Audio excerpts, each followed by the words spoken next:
Good evening to everybody. We are supposed to have a panel discussion, but this panel discussion may be different from the usual panel discussions. It's going to have wider scope. I'll tell you about the theme. Before that, I just want to say generally what's panel discussion. We have a panel usually consisting of people from different backgrounds with diverse points of view. They share their views and there are questions. They share and there is a discussion, there is a dialogue between them and somebody asks a question, then the moderator.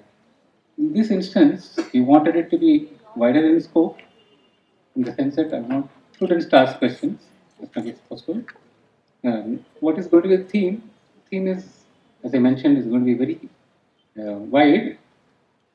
Essentially, the undergraduate students who are here, perhaps some of you have experienced this kind of lectures and have gone to science museums and enjoyed and these experiences in the classroom. You may or may not have had that kind of excitement. On the other hand, there are this group of scientists, very eminent ones, well-known people who had given talks and produced beautiful uh, experience here. And then, is it two different worlds? It looks like. How do you go from one world to another? If you want to, or do you want to? If you are interested in science, student might think, do I have to do research? I'll keep on wanting to learn something about science, but is it the only option? If I am interested in research, how do I go about it? Is there an easy way? Should I have to go abroad? Do I have to do this? What is the pathway? So it's sort of widely open. They might have other problems. Do I stop myself from having interest in other things? So now the panelists who are going to be here, there are 8 panelists whom I will introduce, consisting of some eminent senior scientists and some younger people doing very interesting state of the work.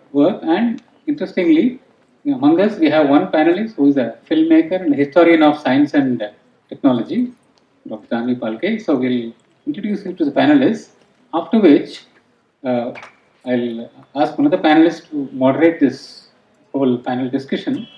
Let me just announce the names of the panel, and afterwards Dr.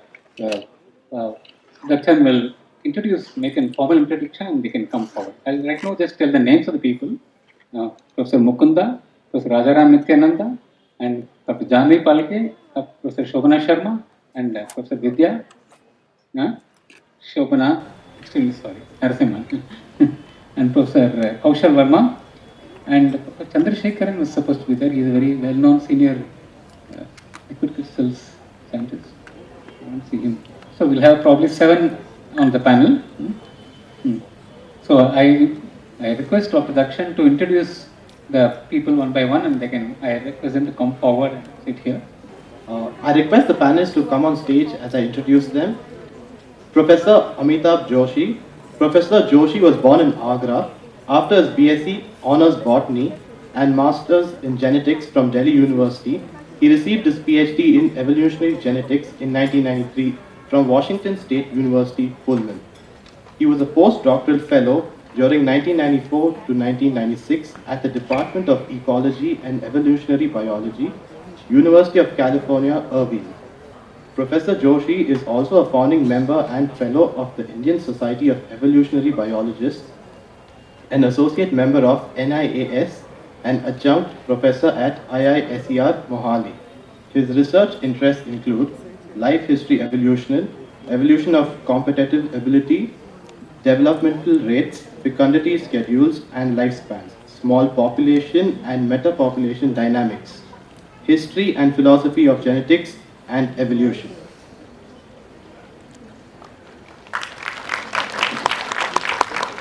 Our next panelist will be Dr. Janvi Palke. Dr. Janvi is a filmmaker and historian of contemporary and 20th century science and technology. Formerly King's College London, she is now the founding director of Science Gallery, Bengaluru, and Sir Ashutosh Mukherjee Visiting Professor at NIAS. She is the producer director of the documentary films Cyclotron and holds a doctoral degree in the history of science and technology from the Georgia Institute of Technology, Atlanta.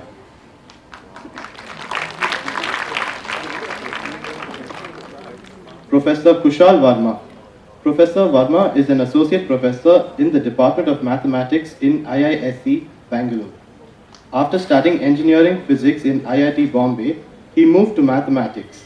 He received his PhD in mathematics from Indiana University and held visiting positions at Syracuse and the University of Michigan, Ann Arbor. He has been at IISc since 2004. He has been awarded the Shanti Swarup Bhatnagar Prize.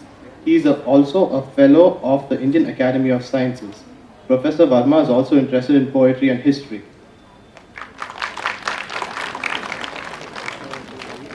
Professor Narasimha Iyengar Mukunda. Professor Mukunda is a theoretical physicist who began his higher education at Delhi University. For his PhD, he studied at University of Rochester with E.C.G. Sudarshan and graduated in 1964. He spent 2 years at Princeton University and then at Syracuse University. He returned to India in 1967 and was at the Tata Institute of Fundamental Research. In 1972, he moved to IISc. From 1972 to 2001, he served as a professor at the Center for Theoretical Studies, IISc. His research and teaching interests are in theoretical physics, mainly mechanics, optics, and mathematical physics.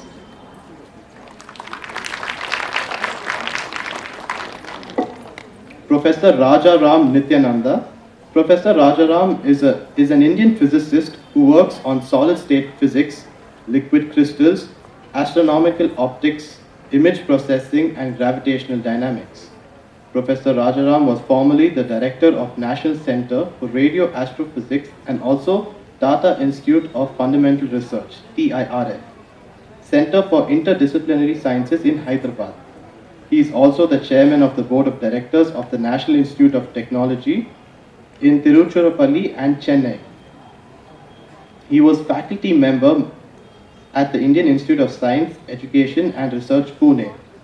He is currently a professor at Azim Premji University, Bengaluru, teaching undergraduates and continued to be interested in optics and statistical physics. Professor S. Chandrasekharan.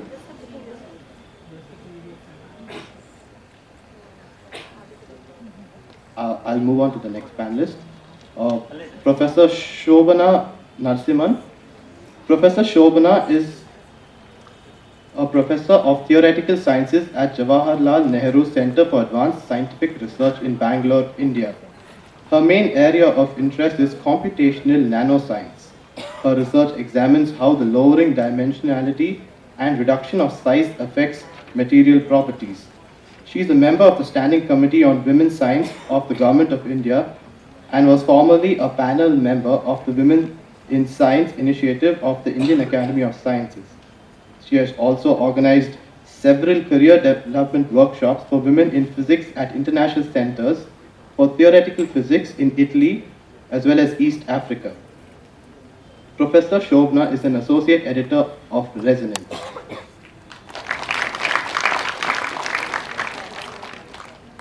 Professor T.N.C. Vidya. Professor Vidya did her BSc in Botany, Zoology and Chemistry in Hyderabad. She did an integrated PhD from Indian Institute of Science and partly at Columbia University, New York. She worked on genetic differences between the Asian elephant population and the evolutionary history of Asian elephants during her PhD. She subsequently carried out her postdoctoral research in Stellenbosch University, South Africa, on helping behavior in social mongoose. The honor awarded to Professor Vidya include INSA Young Scientist Award in 2007 and the CNR Rao Oration Award in 2017. She is a member of the IUCN SSC Asian Elephant Specialist Group. She is an associate editor of Resonance.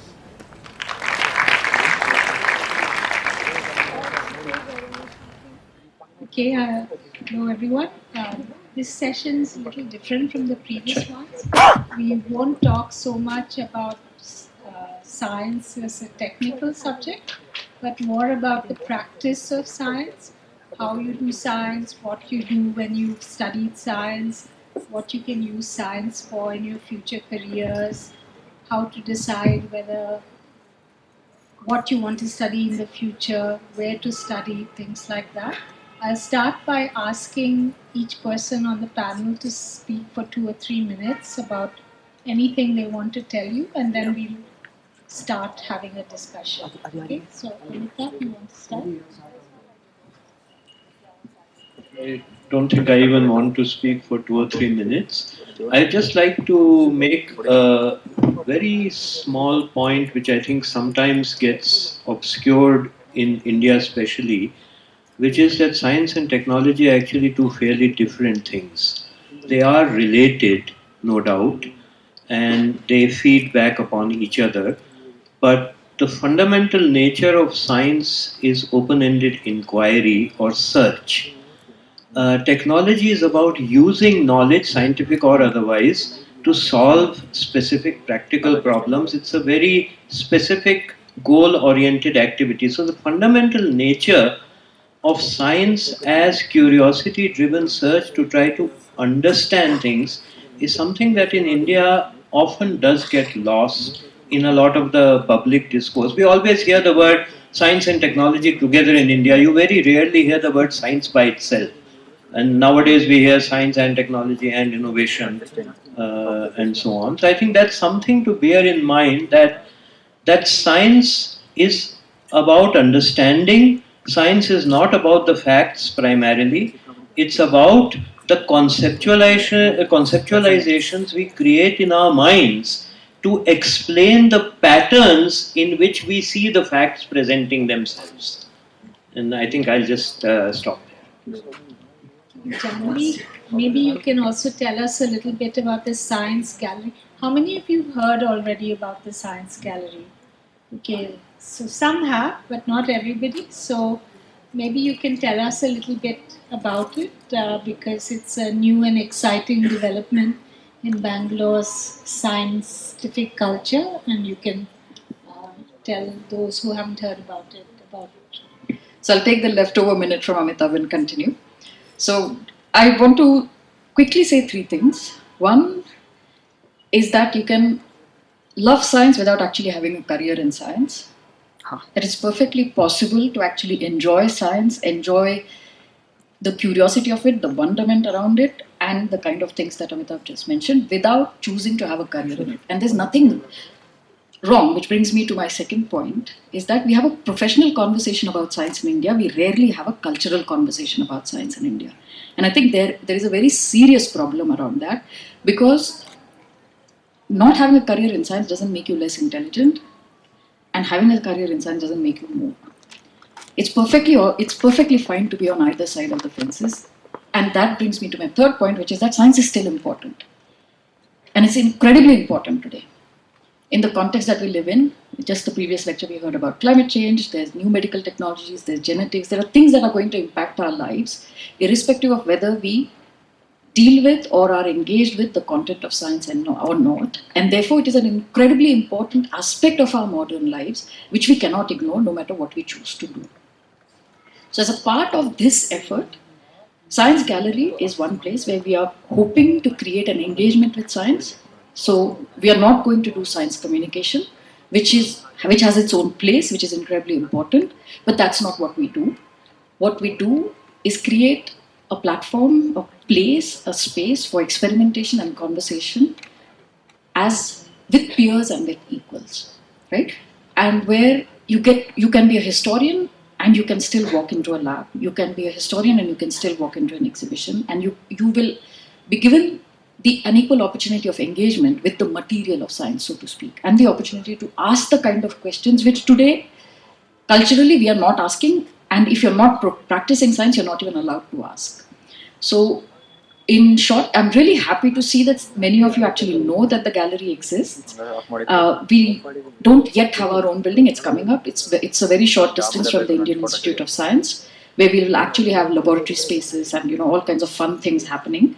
And we work very closely with ISC, NCPS, and Srishti School of Design, but we also work just as closely with JNCSR and with ICTS and with NIT and innumerable partners. So in a sense, our partnerships are built on exchange, on content, on collaboration. One last thing before I give the mic on to Kaushal, which is that we are running our very first exhibition season on water. It's running at the Bangalore International Centre, and I invite all of you to attend it. So we heard Kusala talk about Archaea. We have actually a wonderful piece that reflects on the Archaea. We have something that reflects on Terra Mars and Martian Earth. Things that you actually hear in a science classroom, which you can explore probably with a new perspective. Go and give it a try. I would like to maybe share a little personal story in the 1 minute or so that I have. I I started out by studying physics. The course was actually called Engineering Physics. It was a 4-year BTech degree. We had courses in electrical engineering and pure physics every semester. But to be very honest with you, I understood very little of what was taught.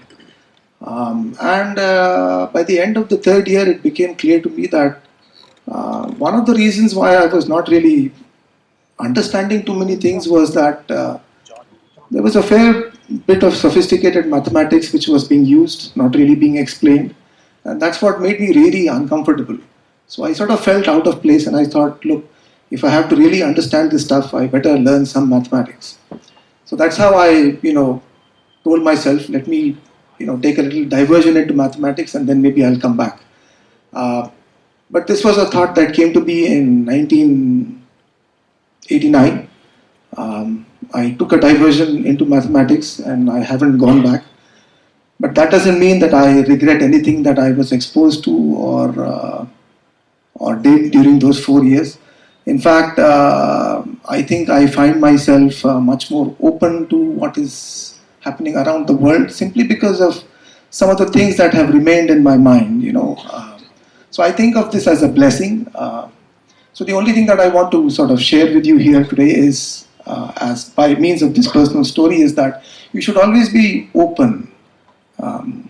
The moment you close yourself, either physically or mentally or philosophically, you're not going to proceed. That's number one. Number two, I think you should have, as Janvi said, what we lack today in our society is a culture of science, a culture of sort of discussing interesting things without fear of being sort of put down. Oh, you don't know this? How come? That should not be something that should bother you. So what I personally feel is happening in the classroom today is we are forcing our students to be not who they are, really. We have to give them the freedom to sort of express. And of course, as part of a system means students are also accountable. When I teach, I try to make the classroom as fun as possible. But at the same time, I do make it clear that, look, we are all in this system together. And you ought to sort of show me some energy, some enthusiasm about what you want to do. So never be afraid. Just walk, ask questions, and above all, never lose this intrinsic curiosity that we all have. And I think if you do this honestly enough, things will work out. So you shouldn't sort of have sleepless nights about anything. Just do your bit. That's about it.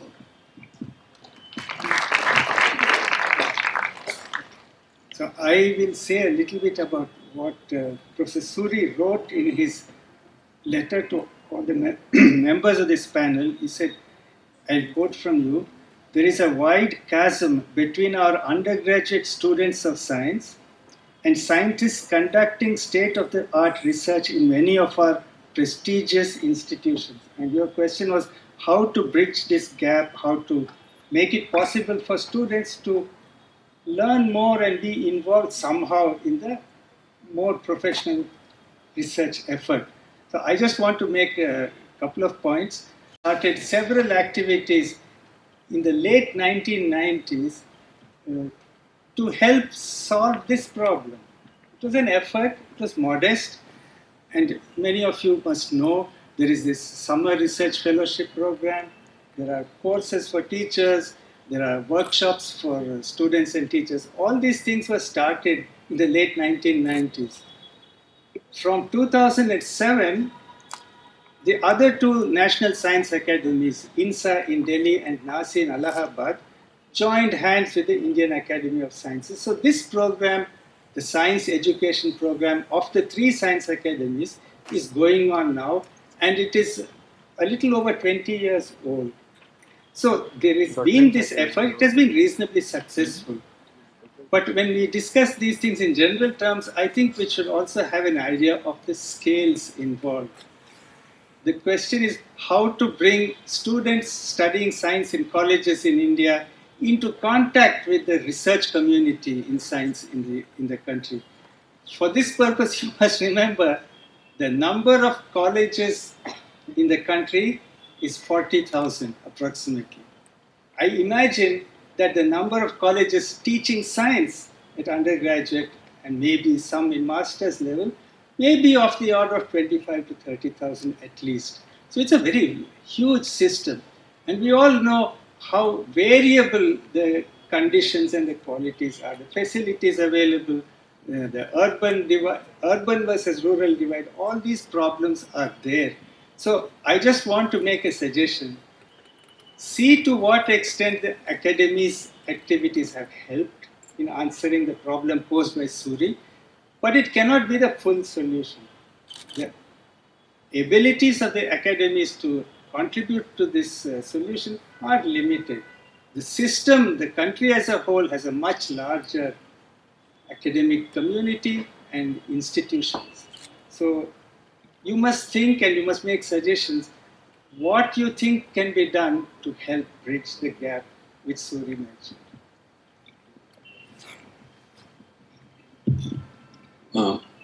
I'm going to follow my friend Professor Kaushal Verma and simply relate my own personal experience, and also taking a clue from the talk we had about the Earth.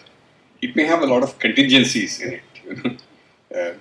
So it is not that one knew at the start that one was going to a radio astronomy observatory in Pune and so on. I mean, that was far in the future. So during my MSc, I got a chance to attend summer school. This happened to be in the National Aerospace Laboratory, which you could say is a laboratory of technology, but there I met my future thesis supervisor. Interestingly, he was a pure scientist doing crystallography. At some point, he decided that materials are very important and he set up a material science division. But he also encouraged people to come and get degrees in pure science.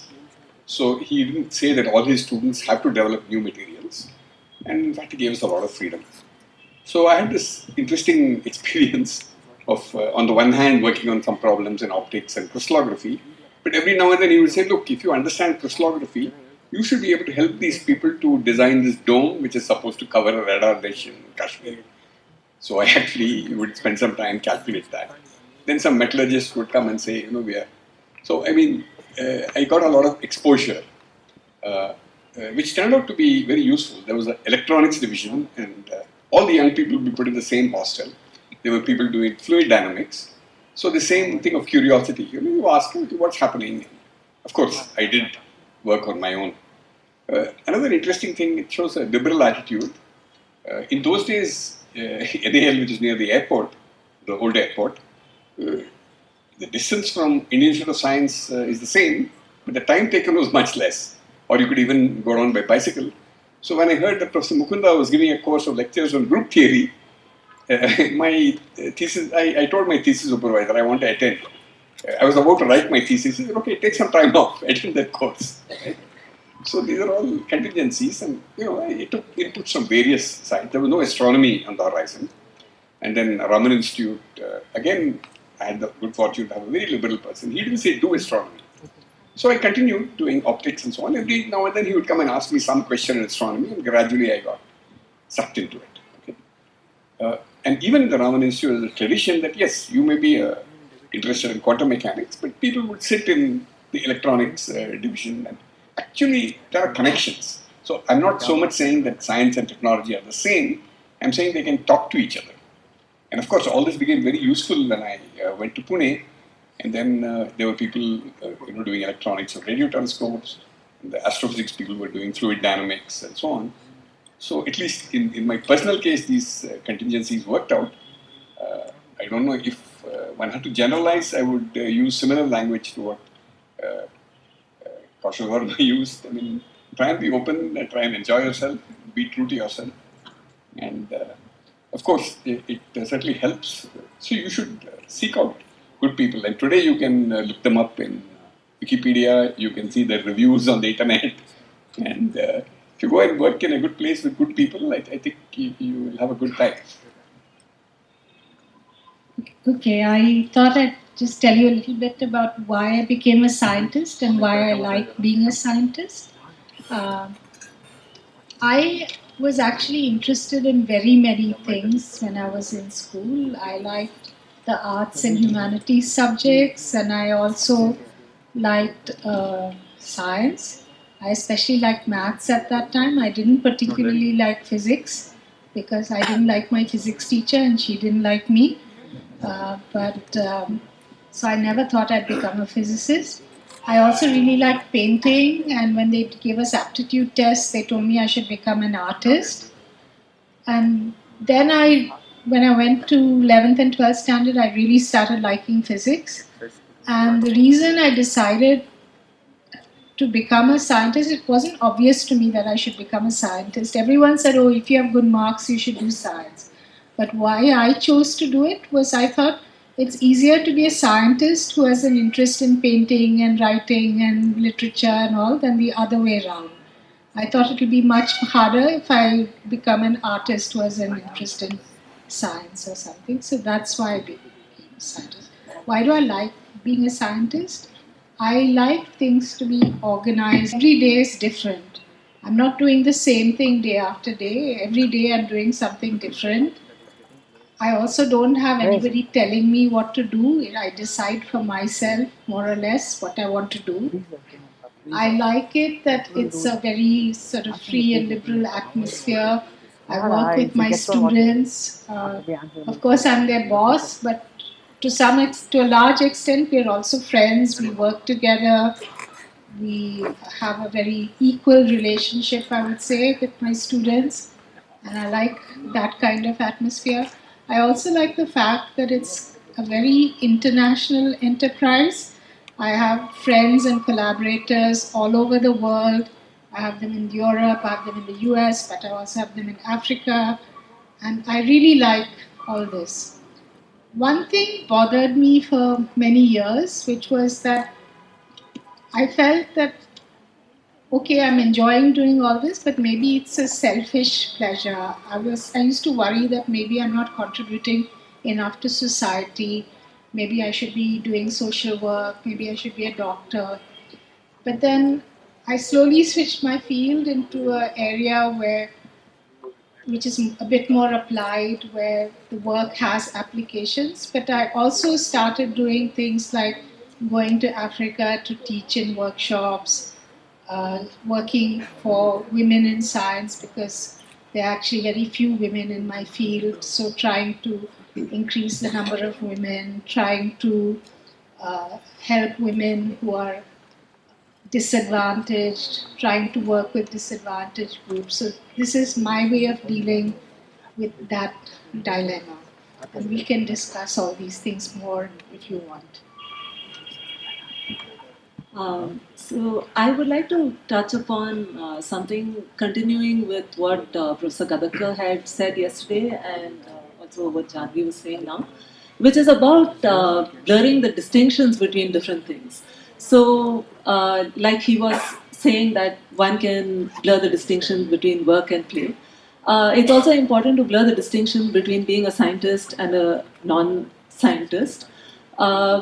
I mean, we have a remarkable constitution, which, apart from all the things in the preamble, tells us that we should have a scientific temper, and also tells us that it is our duty to protect the environment. And so one doesn't have to be a scientist to have a scientific temper, and not all scientists have a scientific temper all the time either, right? So it is important to question things and use the scientific temper, have a scientific temper cultivated, use it as much as possible, but also know when one doesn't need to use it. I mean, I wouldn't particularly want to use my scientific temper if I just want to enjoy a piece of art. So there is this distinction between being a scientist, doing science, having a scientific temper, and also the distinction between blurring the distinction between studying and working.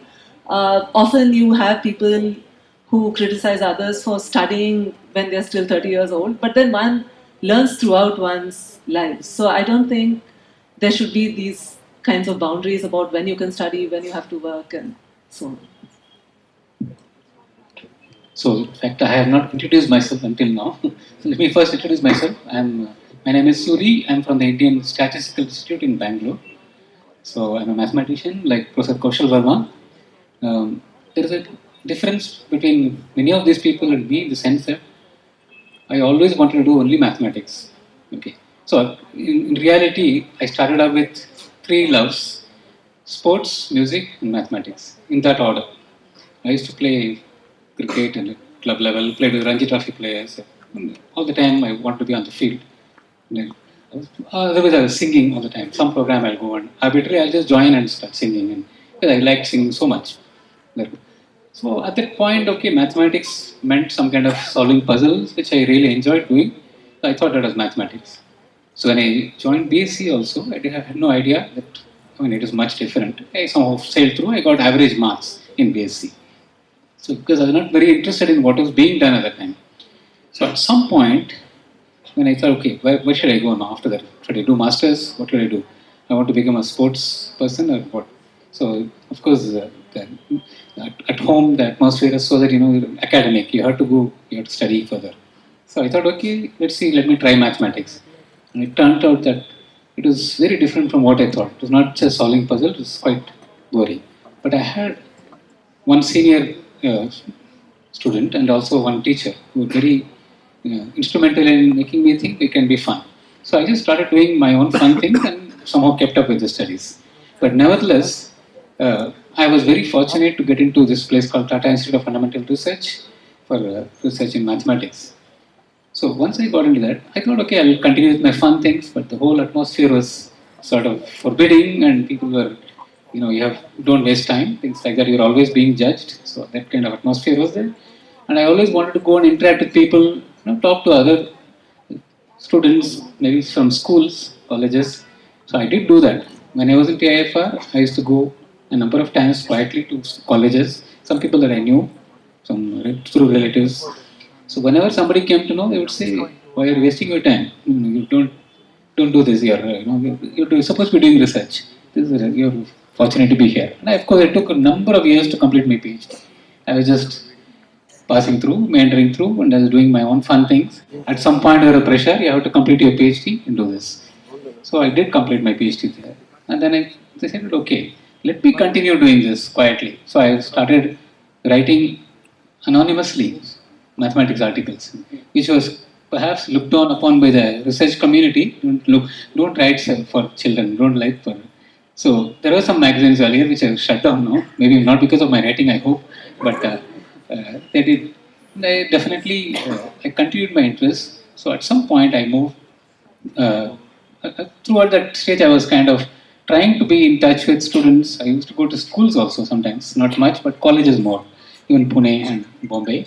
Then at some point decided, okay, I want to move out from TIFR, but still continue my research as well as teaching children or something like that. So we started an undergraduate program in ISI, where I am. So that is the stage I just jumped on that offer and I came here. And I must tell you that even though people said I was kind of crazy to move out of TIFR, which is like a ivory tower, but I found that my research didn't suffer, it became better. And not only that, I became much more popular among students and I could start other activities. I could join Resonance, I could be active in many other ways.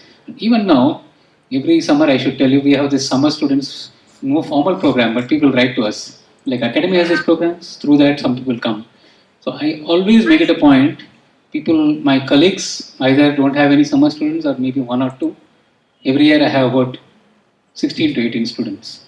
And most of them, I select them from some remote areas. At least in mathematics, talent may be there, and the people may not have had the, exposure to some of these big research institutes, big things. So I decided I'll choose them and see what they are. So I have a vast spectrum of students from different areas, Chhattisgarh and Orissa and who know very little, but I know kind of. So I feel very happy about contributing in this manner. So of course, Chopin is doing a lot of things by actually going internationally and doing things which I have not been able to do as yet. But in my own little way, I would like to just be involved with students. So as one of the other things to do with students, the school level I have got involved with Olympiad. There's something called Mathematics Olympiad program. So I happen to be the national coordinator for our country now. So the thing is, this is something which helps you be in touch and helps you be young. Feel young, and you like to try to solve problems and puzzles. At the same time, you can help them and they remember you and you can contribute in little ways. And I don't think your research suffers at all. This is my personal thing about research and contributing to society. I don't think you should go out and go and serve the poor or something, doing social work, but do in your own little ways, is what I would say. And I had a number of questions for the panelists. Maybe you people will ask. Okay, before we start the questions, I just wanted to get to know all of you a little better. So, how many of you have already decided what you're going to do after your BSc? Raise your hands. Okay, how many of you are still trying to decide what to do?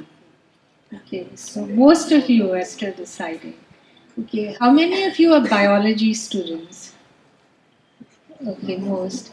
How many of you are chemistry students? Okay. Oh, you're all. Oh, you have a triple major. How many of you are triple major? Okay, all. Oh, you all have triple major. Okay, how many of you study mathematics? Okay, also. How many physics? So that's 4 subjects. Okay. How many earth sciences? Okay, a few. Okay. How many computer science? Okay. How many want to continue in science after BSc? Oh, most. How many want to do scientific research afterwards? Wow, that's a lot. How many want to go abroad for studies? How many want to stay in India for studies afterwards? Quite a few. How many still are really confused about whether to stay in India or go abroad? Okay, quite a few. So already these are obvious questions to discuss. How many are thinking of going to software? Wow. How many are thinking of going into machine learning or data science? Okay, a few. Okay. How many are thinking of doing something totally unconnected with science? Okay, a few. All right, so I think that gives us some idea of what you all are thinking about. So now do you have questions for us? We have some written questions, but it would help if you started. Okay, yeah, ask us. It's not exactly about science, but so if you want to go abroad, right, when you want to study, so if you take the USA, do you need to do 16 years or 15 years, or it's really confusing because a lot of times when you think about these things, some websites are not clear on whether when you go abroad you have to do a 3-year BSc or 1-year master's after that or what. Okay, does anybody want to answer that? So in mathematics at least, all the time they ask for 16 years, most of the places. There are a few places which allow you 15 years, but then they should know where you're from. For example, if you're from a reputed, for example, St. Joseph's, I suppose if they know St. Joseph's, they might allow you to do. So they're not so strict about it, but the rule is generally that 16 years is needed, so most of the places. Okay, so I studied a long time ago, but at that time it was 16 years. But what I can tell you is that, so I needed to do at least 1 year of a master's, and then I thought, okay, if I'm doing 1 year, I might as well finish both years. what I can tell you is that I was really glad I did both years because I felt that the level was much higher there. Like what people learnt in an undergraduate in the US at least was much higher than what we learned here. Not just the topics they learn, but their approach to learning and having to do a lot of problems and things like that. And if I hadn't done the 2 years in IIT, I would have found it very hard to cope when I went to Harvard. So I was very glad I did those extra 2 years of MSc. I don't think I would have. I think I'd have really struggled if I'd gone straight after a BSc. Anyone else wants to say anything? Yes.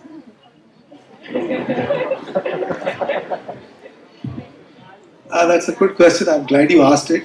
My response to that would be stay in school as long as you can. It's not going to hurt you. Keep learning. 15, 16, 17 doesn't matter. Okay, yeah. Yeah, I did 16 years as well before I stepped out and changed fields and got a PhD. And it helped actually. I mean, I back both what Shobana and Kaushal have said.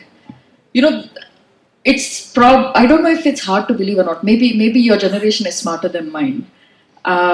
This is really genuinely the most relaxed time you have, where you can be open to many things. You can learn, you can spend as much time as you want obsessively on things, you can explore things, and you can, in a way, learn more about yourself, what makes you learn, what makes you tick, what drives you, what motivates you.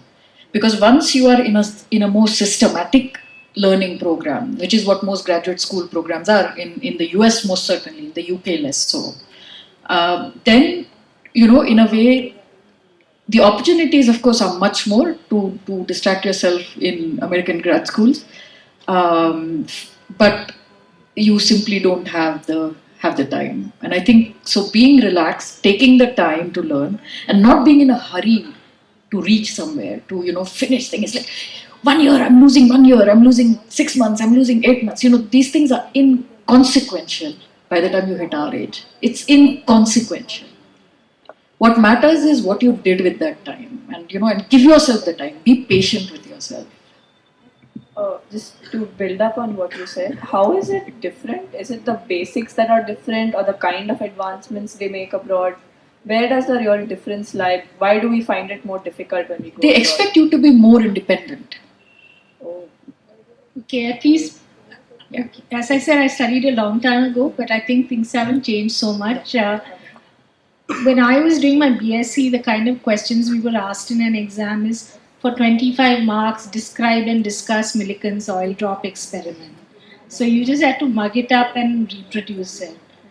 Whereas in the US, we were really expected to solve problems, and sometimes professors would even give us unsolved problems just to see how, unsolved as in nobody had solved them before, just to see how we approach the problem, to see if we came up with an interesting solution. And to jump from this to that is hard. Except IIT was something in between, because IIT, at least for me, we did have to solve problems for homework, for exams, etc. And so it was a bridge between the two. It was a bridge in many ways for me. For me, it was also living away from home at the same time, but not in a completely different culture, and getting used to having to work extremely hard, because for my BSc, quite honestly, I really didn't have to work hard. I would work 1 month a year and still manage to top the university, because it was not intellectually demanding. But in IIT, I did have to work hard, and it was all a way of getting used to a different system of learning. Thank you. You want to say something? No, I think everything has been said that I would have wanted to say. So another question? I basically want to do astrobiology, and it's still a developing subject everywhere. And there are no courses offered in India as well, and there are few courses offered in abroad. But then confused of what doing, like going to abroad and studying it, or Astro?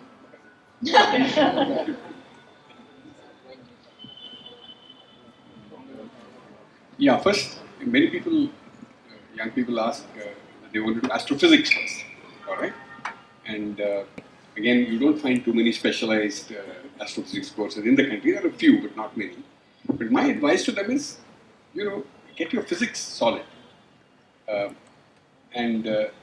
So I would just worry a little bit about premature specialization. So one should certainly keep astrobiology as a long-term goal, but assimilate the fundamentals which go into astrobiology. You heard some of them in the talk just before this.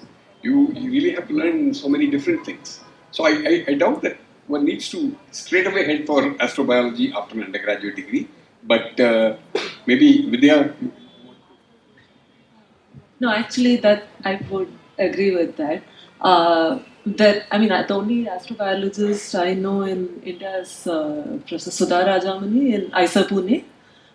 She might have some idea about where one can study this, but in general, in biology especially, I would suggest not getting into these different, very narrow subdisciplines where people do an MSc in biotechnology or molecular biology, or I don't know. It's okay. It is understandable because there are very few places which offer a broader course, but doing classical biology is very important. Otherwise, we find people who have specialized very narrowly very early on, and later they don't know anything much about the living world at all. And therefore, then you're just stuck with looking at some particular protein or some particular molecule.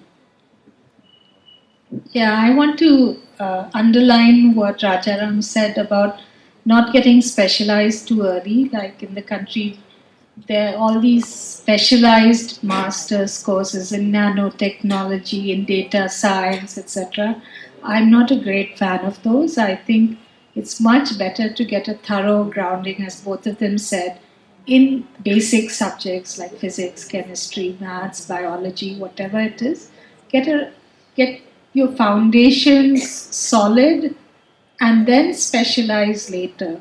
It also gives you much more freedom later. You might change your mind, you might find you're interested in something else. Also, if you want to do really path-breaking work later on, then you take ideas from one area and apply it to another area very often. And if you specialize too soon, then you don't have that kind of background to do that. You only know what's already been done in that specialized area. Does anybody else want to say something? No, I think can I just add to that? I completely agree with what has been said about not specializing too early. I just want to add one more thing to that, that very often when one is at your age, one is worried about, should I choose this, but what if I'm then interested in that? You can always change later on. My undergraduate specialization was in botany. By the time I had finished BSc in botany, I was sure about one thing, that I did not want to do MSc in botany.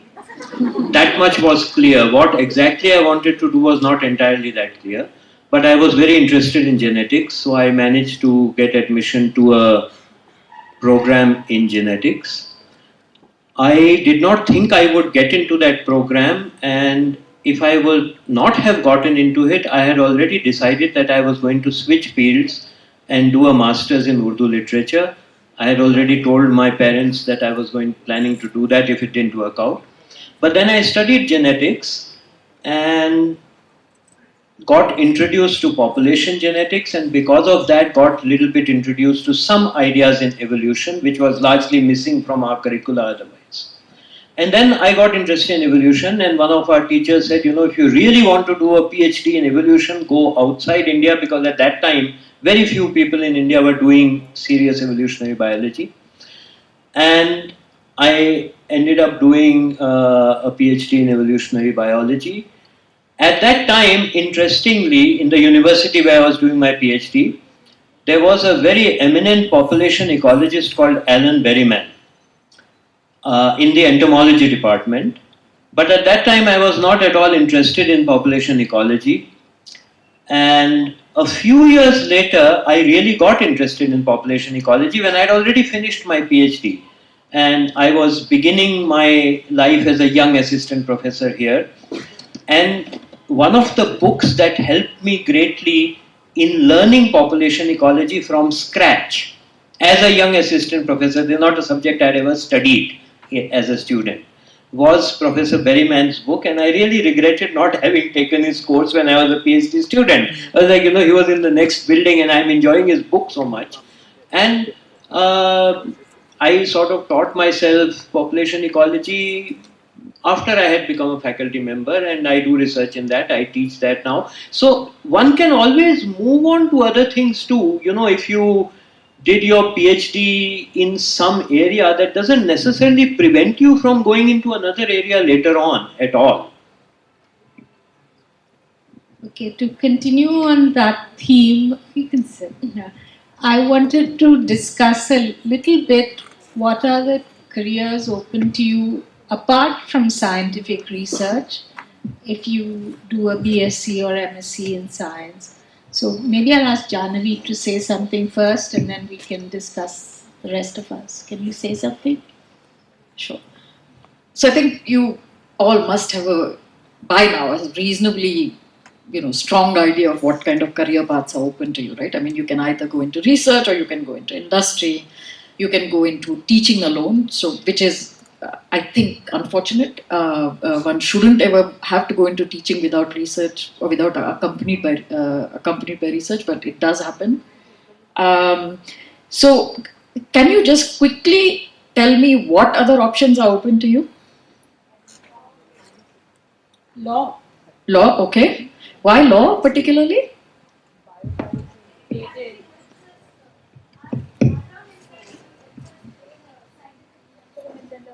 Logical understanding of things.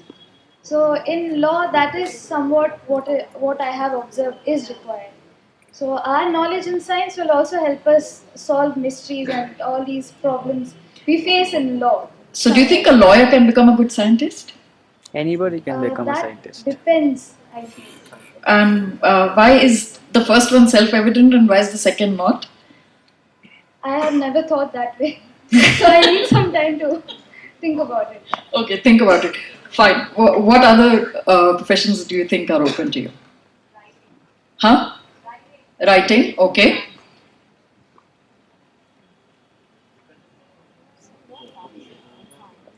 Okay. So there are a range of careers in which you can actually build upon the knowledge that you do gain in your bachelor's degree. So science communication is something many of you would have heard of. Yeah? Yes. Yes or no? Raise your hand. Raise your hands if you know about science communication. Oh my God. Okay.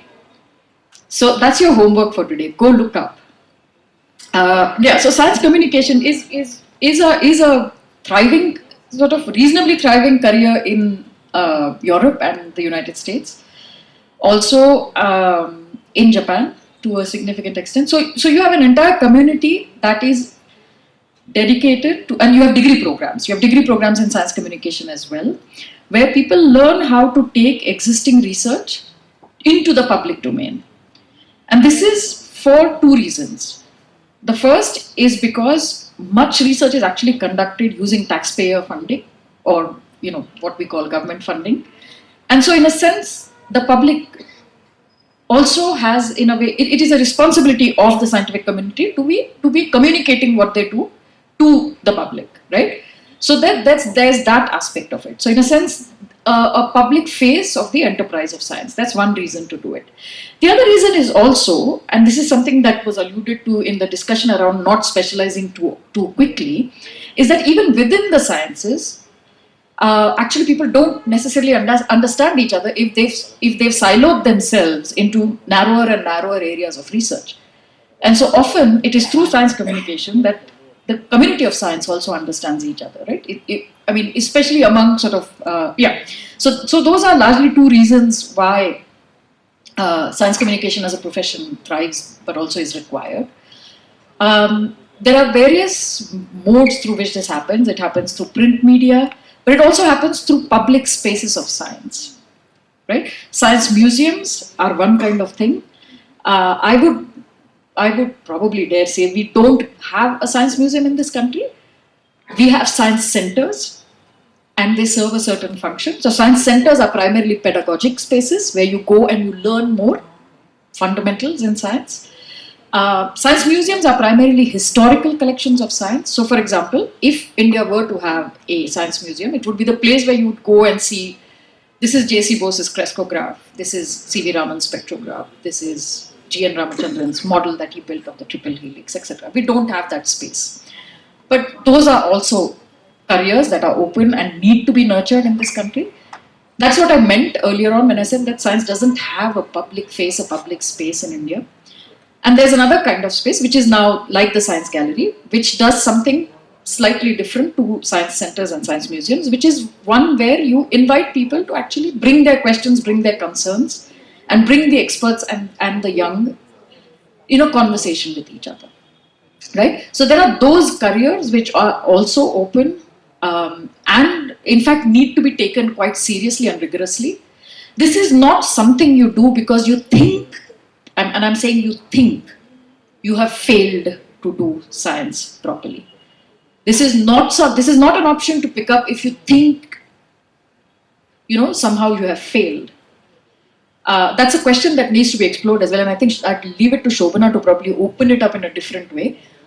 This is something you take up because you in a way are driven to create a better sort of public debate on science, a better informed public conversation on science, right? Because this is also a very, very important aspect of organizing human society, right? And science is such an important part of our contemporary. You are also working on a similar kind of enterprise, right? Would you probably say a few words? Yeah. So I would like to strongly endorse what Janvi just said. Science communication, I think, is a very important enterprise because through it, you will be responsible for channelizing what really happens in a lab to the public at large, for example. You will also be responsible in facilitating dialogues between two seemingly disparate groups, for example. So I agree with whatever you've just mentioned, Janvi. And I would like to also underscore the third point which you mentioned, namely, if at all you are going to think of this as a career, please don't do it just because you think that you failed in getting into something else that you really wanted to do. This, I strongly believe, has a life of its own. It has a dynamism of its own, which is lacking in our society, in our culture. And if I were to make a personal statement, I think this is poetry at its best, in some sense. This is literature. And I'm not specifying a language. The language is something that you're going to create. So this is a very challenging task, in my opinion. And I think you should seriously consider this as an interesting opportunity to contribute, given your science backgrounds. And when you were asked, somebody mentioned writing is a career. Can I know who that person was? Writing. Do you write? What kind of stuff do you write?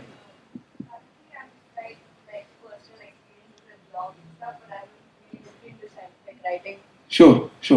Yeah, that's a good way to start. That's a very natural starting point. And I sort of hope and wish that you continue this. And I hope many more of you would sort of take up this as an interesting thing. Yeah, and for law, I just wanted to mention there's this whole area of patent law and intellectual property rights and stuff, where having a background in science is actually very helpful. So they are really looking for people with a science background who want to become patent lawyers, etc. Oh, and environment. Okay, I want to jump to the next question. This is a written question. It says, What does it take to become a scientist? I am going to ask Professor Mukunda and Professor Rajaram Nityananda to answer this. To become a scientist. I Give you the hardest question. What does it take? Well, deep interest, willingness to work seriously, to devote a lot of time and effort, not give up easily. These are all the things that you need. But you must also always maintain a sense of joy in learning. And apart from all that, I would say some interests, deep interests outside science also. Complete personality. You should not be a, what is the word these days? Nerd. I am, in my generation, that word did not exist. But I don't think one should be so restricted in one's interest. You must have a deep interest in literature or music. Not that you must yourself write or perform, but you must be sensitive to it. So I feel that a gifted scientist should have wider interests. We know that Einstein used to play the violin and so on. Many such examples are there. Though, of course, my own personal hero, Dirac, he didn't play any instrument. He didn't think music was a very valuable thing. That it is an unusual situation. But I just want to say in this context that BBC had an article last month which said a scientist who sings, dances, or plays music, dances, or acts is 25 times more likely to win a Nobel Prize than a scientist who does none of these things. oh, I see. So I should have learned dancing or singing. I presume so. I just listen to music. I just see the dance on the screen. I can't do those things. I know why I have failed. Yeah, I want to take up a slightly different aspect of the question. There isn't a unique, say, target of saying a scientist. The word scientist really embraces a very wide category of people doing very, very different things. Okay, so there are some general aspects of it which you heard from Professor Mukunda, and I would again reinforce that you should really be interested in and enjoy what you're doing, and that itself will drive you. But of course, there will be moments where you will have to push yourself because you're not making much progress, right? Because it's not a well-defined activity; it's an open-ended activity. But yeah, I think, let me add a little bit, at least in the field of physics, I see many undergraduate students coming to our university. All of them, we ask them, how did you get interested in physics? And they say, we read Brief History of Time by Stephen Hawking. Okay. Of course, Hawking is a great scientist. But there is a kind of pyramid. I mean, we can't all be Hawkings, right? Fortunately, we don't all have to work exactly on the kind of problems, even though they're very fascinating that Hawking worked. So I think it's important to keep in mind in setting your goals to become a scientist, to look at a very wide spectrum of activities and find the one for which, where you are likely to make an impact, right? Of course, if it's, obviously you should find the field interesting, but it should also be something which is amenable to your special skills, your talents, your circumstances. So I think if part of becoming a scientist is to find the right level. You shouldn't pick something too easy, right? You shouldn't pick something too difficult. You should pick something you enjoy, and I'm sure you'll have a good time. Yeah, ask. You've asked before. I just want to check. Yeah, you want to say something? I just wanted to, I mean, it's not about this question, but because he mentioned this thing about picking something that you can actually contribute to, I wanted to say that that's something very important, especially in biology, because you have problems of the kind where people are interested in doing something that's really expensive, or say curing cancer, curing, I don't know, malaria, whatever, right? But if you want to do that in India, it's you have to realize that there are a different set of circumstances that you're operating in compared to if you're working in some other country where you have access to greater amounts of funding, or you have quicker access to chemicals or enzymes or what have you. So there have been much larger proportion of people who work on evolutionary and organismal biology in India who've made greater contributions to the field worldwide compared to people who work on other kinds of things, which could be largely because of these kinds of constraints. So, for instance, you saw Professor Gadagkar who works on Rhophilidia marginata, and it is a simple paper wasp. You can do all those experiments for very little money. You can do it as an undergraduate student. You don't have to be a scientist. You don't have to be a scientist with a lab and funding to do that. Right? So it's very important to be aware of what kinds of things one can do, where you can make a difference, rather than everybody trying to cure one particular disease or trying to do one particular thing, where we spend a lot of money trying to do this, but really it's just a catching up race. Right? So that's something that would be greatly.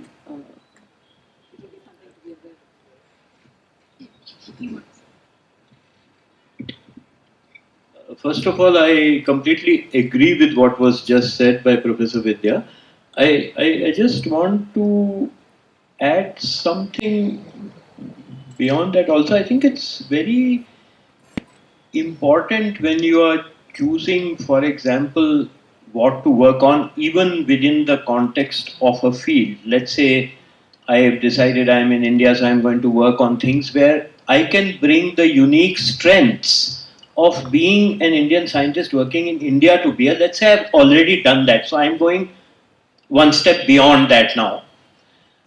Very often there is a tendency to jump on the most recent bandwagon that's in the news. So, oh my God, there was this paper in Nature just now on this little aspect of evolution, so let me also try to work on that. I really don't think that's a nice way to contribute to science.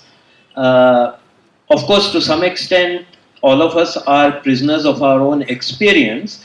My experience has been that within my own subject of, broadly speaking, evolution and ecology, I have found right from the time of my PhD, and when I was doing a PhD in the US at that time, your advisor didn't give you a problem to work on. You were supposed to develop your own problem. And I chose to work on competition and the evolution of competing species, which at that time was unfashionable in ecology. And I have actually worked on very unfashionable but fundamental topics in evolution: competition and the evolution of competitive abilities, the nature of evolutionary explanation, very, very basic core fundamental things. And what happens is you realize when you go a little bit deeper into these very fundamental things at the heart of your subject, very often what has happened is some of the slightly more superficial issues have been sorted out, published, and then people have moved on to the next superficial issue in something else. And the deepest questions in that fundamental sub-area have actually not been cleared up properly. And I personally think it's also important to go back to some of these foundational things and work on those deeper issues that have never been properly cleared up, because at some point people went on to what was more fashionable. Okay, you want to say? Just there are two sort of one-liners which sort of convey a little bit of the spirit. I think one of them is attributed to a famous physicist, Julian Schwinger, who later in his life actually did things different from others. He said, the usual statement is, if you can't beat them, join them. So he turned it around and said, if you can't join them, beat them. I think that's what we heard. And the other one I came from an astrophysicist called Saltpeter. It's possible he got it from Bethe, who got it from Sommerfeld. It says, don't work in any field unless you have an unfair advantage. So in my case, I think the unfair advantage came in optics because, there was a lot of exciting discussion going on. So So you guys might have recently heard of Gagandeep Kang, who's the first Indian female scientist to be elected to the Fellowship of the Royal Society. And if you hear her talk about her story, and you'll find infinite number of videos on YouTube where she talks about how nobody wanted to work on the rotavirus when she started working on it. It was like it's among the viruses that cause diarrhea, for example, right? Like, and so she said, well, it left me alone to actually do work on it. So there wasn't sort of, everybody competing to do the same kind of thing. And so she worked on it, kept at it, right? That's the thing you heard from him. Don't give up, kept at it. And today she's, where she is, which is sort of laudable. Okay, at the back there. Yeah, my name is Saurabh. I'm actually a teacher in the biotechnology department here. So I hope I'm allowed a question. Yes, of course. So my question is from the point of view of teachers and also maybe broadly the institution, what more could we do in order to move in this direction of scientific careers and related careers? And a specific suggestion I have is, can we have more focused and a little more sustained programs also for the teachers so that we are able to convey or communicate these kind of things better? We have been doing something for teachers for the last 20 years. I just briefly mentioned it in my opening remarks. Two kinds of things have been started off by the academies, and just this year there is a little blip because of some funding problems. So that aside, there are refresher courses in different areas of science organized by the academies for the benefit of teachers from all over the country. These are typically 2-week duration, and the aim in those courses is not to teach you the latest research which is going on, but to help improve the quality of your teaching, your understanding of the subject, conceptual level, and presenting it better to the students. That is one. The other is this program, and I might mention, until last year, there were about 30 such refresher courses in different subjects across the country. Each one typically would admit 25, 30 participants.